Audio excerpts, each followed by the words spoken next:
If you are a subscriber to this show, you're probably shocked at the way things have just changed. What happened? What did I miss? Well, you didn't make a mistake. While you're waiting for the world to change, you are waiting to see what's going to happen politically, spiritually, mentally, physically. Maybe your babies are growing up. You're getting older, I guarantee it. Somebody is dying. Somebody is being born. Someone is having the time of their lives, and another is suffering with so much pain. And as jacked up as it is right now, this will be the good old days for the kids.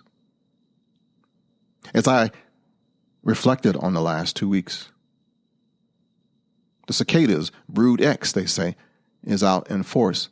You can't ride down the street without getting popped in the head with a cicada. It's the first week of June, 2021, a year we've never seen before. The Jetsons and motorized cars flying through the air aren't happening right now, but they were predicted back in the day. Mad Max was doing his thing back in the day. They thought 2021 would be the year, maybe even Soylent Green. That's a bizarre movie. You got to check it out. It has Charlton Heston in it. But while you were waiting, I was going through some stuff myself. And as a longtime podcaster, been podcasting since 2007, I decided to do what you're not supposed to do. Well, there's no rules, actually, in podcasting. There's some best practices. But I decided to make a change. If I Die Tonight is okay for a title. But something struck me this week as I was waiting. Maybe you were also waiting. Reflecting on life. Trying to figure out, where do I go next? I realized I'm not by myself. There's quite a few of us who are trying to see where we're going tomorrow. Now, I've talked about goal setting. I'm going to bring that back up again. But see, one of the good things about teaching a class, you learn something new. I'm trying to figure out, where do I go next? What do I do next? How do I make the best out of my situation? My wife has been in the hospital now for 20 days. Brain surgery, a benign tumor. It's changing my world as we speak. Somebody asked me, what do you want to do when you grow up? It's a thing we think about all the time. I've done a lot of stuff. I've done a lot. But what gives me joy right now is to make sure that the person listening to me, you, lives better, has a better day. You see, my son listens to this show, and my son's friends listen to this show, and even my mother listens to this show. So I want to make sure that I give some value to the people I love. I have learned that sometimes you can't share the information that you want to share when you want to share it. But if you give it so that they can take it when they want it or when they're ready for it, then maybe it'll do the most good. So that's what I'm doing. I'm imparting knowledge and wisdom and experience and stories and whatever I can do, impart to make your life better.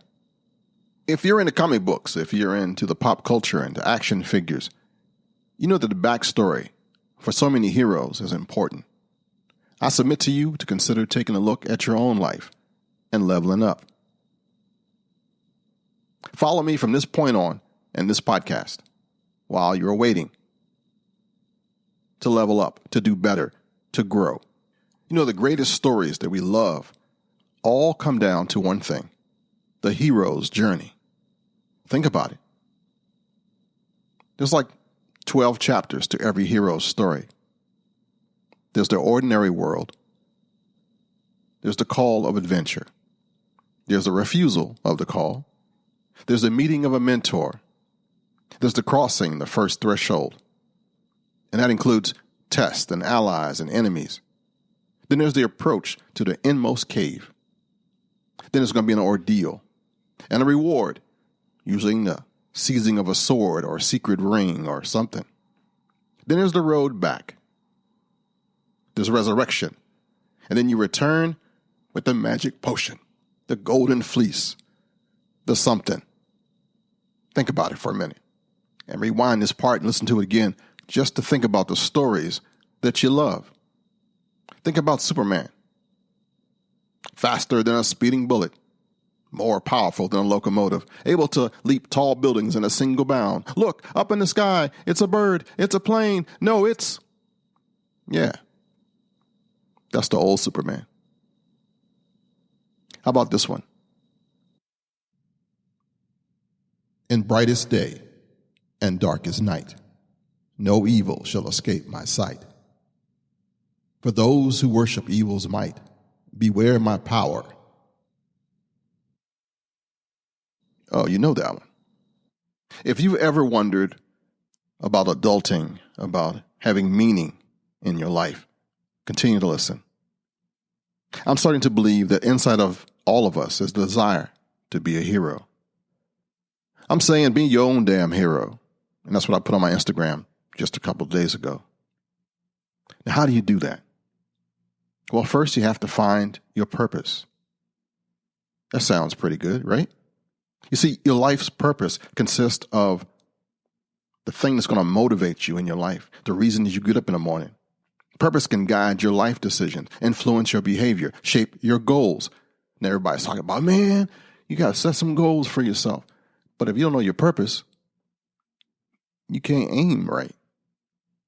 It will give you a sense of direction. And I had trouble with that myself. I mean, I've done a lot.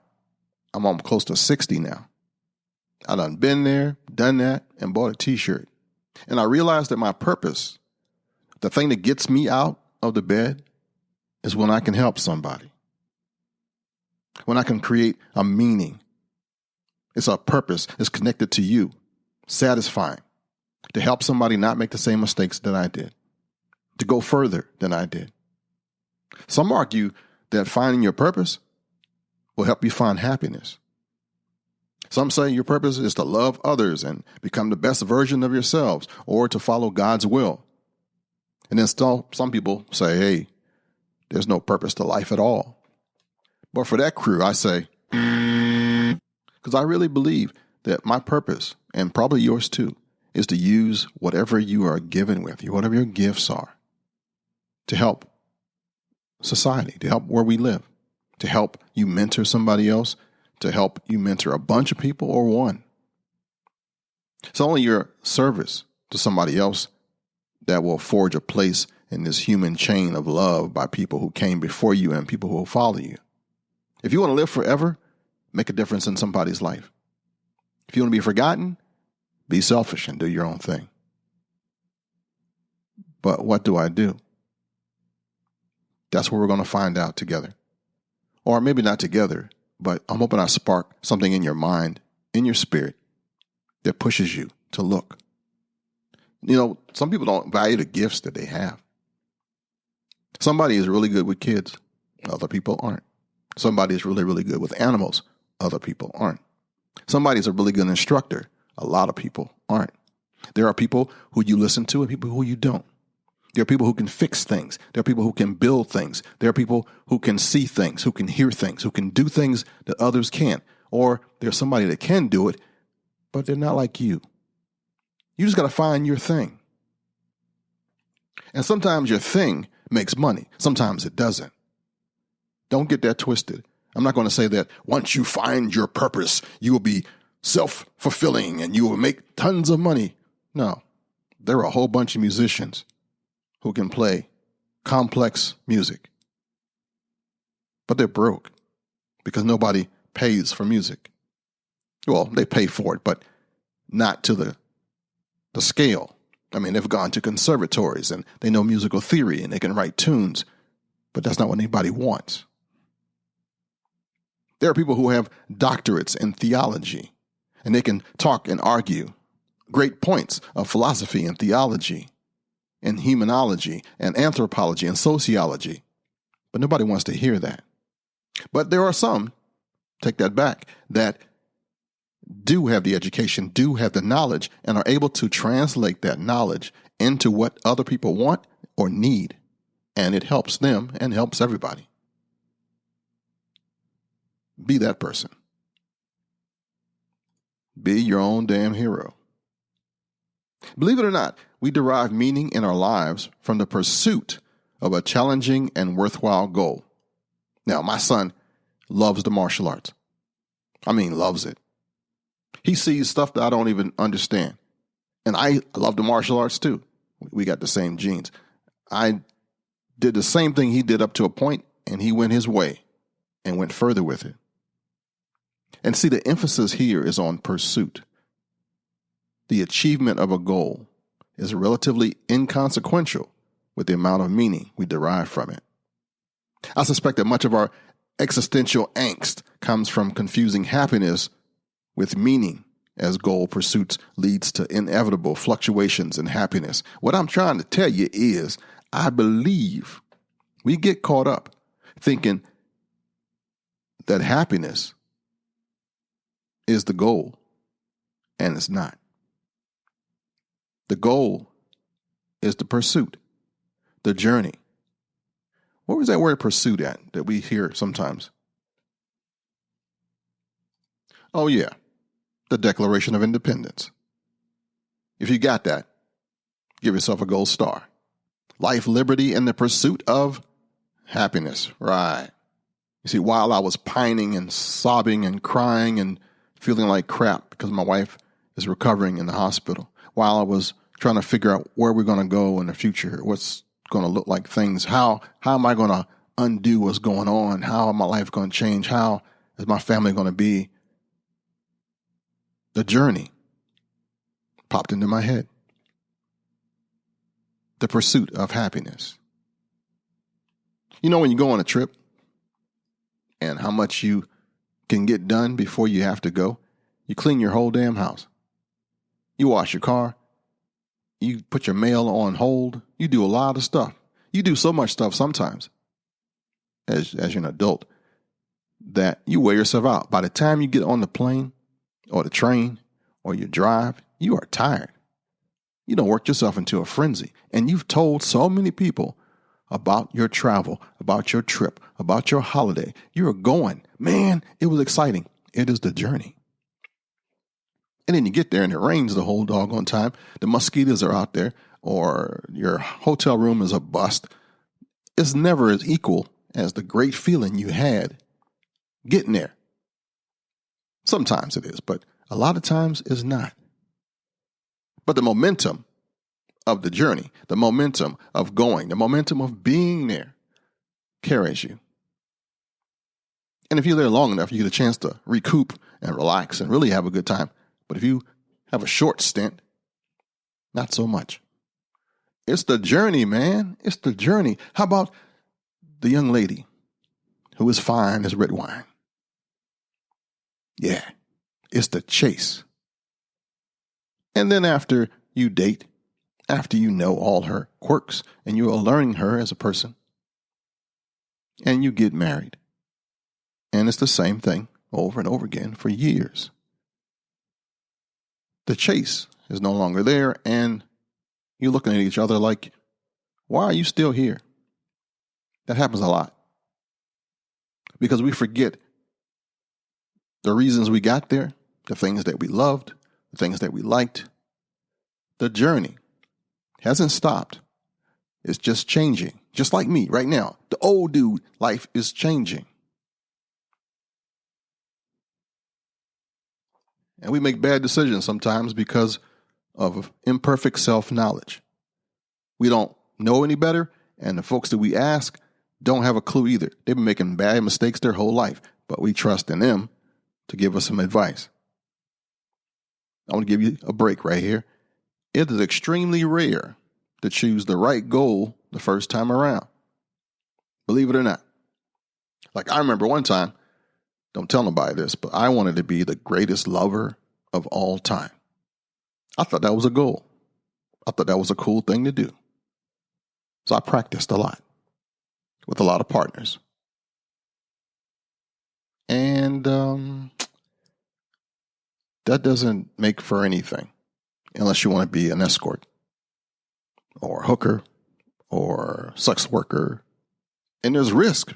I mean, like you could get AIDS or some horrible disease that they don't have a cure for and die. And then what? So what if you're the best lover and you find a mate that will take you, love you, accept you? Then what? See? Imperfect goals. Now, it's cool for a minute because that person thinks they hit gold mine But if you give them all that you got for too long, they're going to think, well, I'm not all that. You're going to get bored with me and leave me. And so you got to slow your roll. You have to sandbag some stuff just so you don't make them feel bad. People, man, people got stuff. Goal setting is a process. And your aim becomes closer to hitting the mark with each attempt. Don't think your failures are a negative thing. Think of your current goals if you got some. And I want you to start to get some right now. It's just a rough draft for you to lean toward, head toward. Are you on your hero's journey? Yes, you are. You're in an ordinary world. I just called you to adventure. Some people refuse to call. That's like stage number 1, 2, and 3. And then 4, you usually find a mentor, a wizard, a Yoda, a shaman, somebody. Some old dude or a ghost or something pops up that shares some light. The hero's journey. Will you start one with me? Will you walk with me with this thing? Remember that having meaning in your life is much more easier to get than happiness. Think about what I just said. With this crazy podcast that keeps changing its title, with this crazy podcaster who only wants to help you. Any combat vets listening? Well, figuratively, there are those of us that don't have bullets whizzing over our heads, but we're still ducking. We're looking left and right. We're looking for the flashes of light. We're trying not to get hit by life and the stuff that's in it. That's to all of us, actually. And then while there's a pause in this battle, while we have a moment to think about where we're at, where we're going or where we've been, we wonder, how do I make it to the next level? How do I get unstuck? How do I achieve my dreams? What are my damn dreams? I know you've heard about goal setting. I've heard about making smart goals for myself. I've heard that you could do more with goals than without. But what the hell? Where do we go from here? Does this make any sense to anybody? Believe it or not, most of us are unhappy with our jobs. The old 9 to 5, not what we wanted out of life. We're unhappy, but we're surviving. We're paying our bills. And sometimes it's an age thing. I see those who are older than me that are just existing. It seems like a crime waiting for something to fall, something to drop, to lose something else. We're just waiting. Hence the name of this show. Then there are those who have no concept of time. And they have no plans either. And they're just going through the motions. I'm good, they say. But in the quiet time, when you're waiting in a waiting room, waiting in traffic, waiting on the bathroom, waiting at a party that you didn't want to go to, you wonder what's next for me. Are you there? Where are you in this? Act 1, this thing called life. One of the first things that happens to you is that you feel that you failed, like you've missed your opportunity, that you must have done something wrong since nothing is working or making you want to get out of bed. Well, that's what they say anyway. That's what I've been talking about. If you've been listening to my show, if you've been listening to this up to this point, I'm just trying to reiterate my points in a different way, in case you're not into superheroes. One of the first things that you hear is they say, create the life you want to wake up to. Well, since you're not a millionaire, since you still got to work for a living, then you must have missed a sign or an opportunity, something that you're supposed to do, right? Maybe it would have gotten you further down the road, but you're not quite sure what that is. So, do you blame somebody? There are those of us that do. Is there somebody who kept you from accomplishing something? Somebody who didn't pay your way, somebody who didn't give you something, and you blame that person. Or maybe you had obligations. You had a job. You had bills. You had a family. You had a kid. You had more than one kid. You had a husband. You had a wife. You had something that you had to do that you couldn't stop, that you couldn't let go. And you put that in that blame pocket. The blame game is a situation in which different individuals or groups attempt to assign blame to each other for some problem or failure. It's always somebody else's fault. Am I coming down your street? See, we're all the same, believe it or not. I was looking for happiness, for joy, for something more. In the last 2 years, I found joy in learning the guitar and playing the guitar. I think you might actually want to try an instrument as well, on top of the other things that you want to do, because music helps a lot. I don't care what instrument. It could be a kazoo for all this matters. But if you had ever had a penchant for anything, making any kind of sound, any noise, look into it. Don't give up on it now. It will help you, help stimulate you, help get you out of hard times. But maybe you want more than that. And if you do, may I suggest you find your purpose. Are you ready? I got more to come. We'll talk about goal setting. We'll talk about problems, about issues, about things that are going on in your life. Hit me back on my Instagram account at Kenn Blanchard. That's KENNBLANCHARD, or on the show notes, wherever you hear this podcast. This podcast is a part of BlanchardNetwork.com. Check it out at BlanchardNetwork.com. All right, until next week. Just in case nobody else has told you this today, I love you, and there's not a damn thing you can do about it. Shalom, baby. And if you like where I'm going with this, please tell somebody else. Share it if you like.